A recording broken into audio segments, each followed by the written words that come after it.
নমস্কার, আমি সুব্রত দাস। সর্বপ্রথম বলি, আমি একজন ভারতীয় নাগরিক এবং এই ভিডিওটা আজকে আমি আমার গাড়ি রিলেটেড কোনো ভিডিও নিয়ে আসিনি। একজন ভারতীয় নাগরিক হিসাবে বলছি। আমরা সবাই জানি যে কিছুদিন আগে কাশ্মীরের পেহেলগাঁওতে যে টেররিস্ট অ্যাটাক হয়েছিল, সেই টেররিস্ট অ্যাটাকে যারা ছিল তারা সেনার পোশাক ব্যবহার করেছিল। তারপরেই আমাদের সেন্ট্রাল গভর্নমেন্ট সেনার পোশাক কেউ বিক্রিও করতে পারবে না এবং কেউ ব্যক্তিগত কাজের জন্য কিনতেও পারবে না, সেরকমই নিষেধাজ্ঞা জারি করা হয়েছে। তো তারপরেও আমি জানি না এটা কী করে সম্ভব হলো। আমাদেরই একজন চেনাশোনা দিদিভাই, নাম অপরাজিতা, এই ধরনের কিছু নাম, অত ভালো করে আমি চিনি না। তো সেই দিদিভাই সেনার পোশাক পরে ব্রিজের ওপর দাঁড়িয়ে ধেই ধেই করে নাচছে।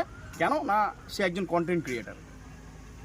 এটা সারা ভারতবাসীর অপমান, সেনাদের অপমান, যারা দেশকে রক্ষা করার জন্য নিজেদের রক্ত ঝরাচ্ছে, নিজেদের জীবনের বলিদান দিচ্ছে। আপনি তাদের ইউনিফর্মটাকে ব্যবহার করছেন পয়সা ইনকাম করার জন্য। তো আমার মনে হয় কোথাও একটা ভুল হয়েছে। তো সেনার পোশাকটা যদি আপনার পরার ইচ্ছে হয়, আপনি সেটাকে কষ্ট করে অর্জন করুন, অর্জন করে পড়ুন। কিন্তু এইভাবে সেনাদের অপমান করাটা আপনার কোনো রাইট নেই। সারা দেশের অপমান করেছেন। এই আমাদের যে ইন্ডিয়ান এত বড় আমাদের একটা কান্ট্রি, সেই কান্ট্রিটার অপমান করেছেন আপনি। সেনার পোশাক মানে অনেক বড় ব্যাপার, সেটা ধারণা হয়তো আপনার নেই যে আপনি একটা সেনার পোশাক পরে কন্টেন্ট ক্রিয়েটার বানাচ্ছেন, ব্রিজের ওপরে ধেই ধেই করে নাচছেন। তো এটা কোনো মতেই শোভা দেয় না। নমস্কার, এটাই আমার বলার ছিল।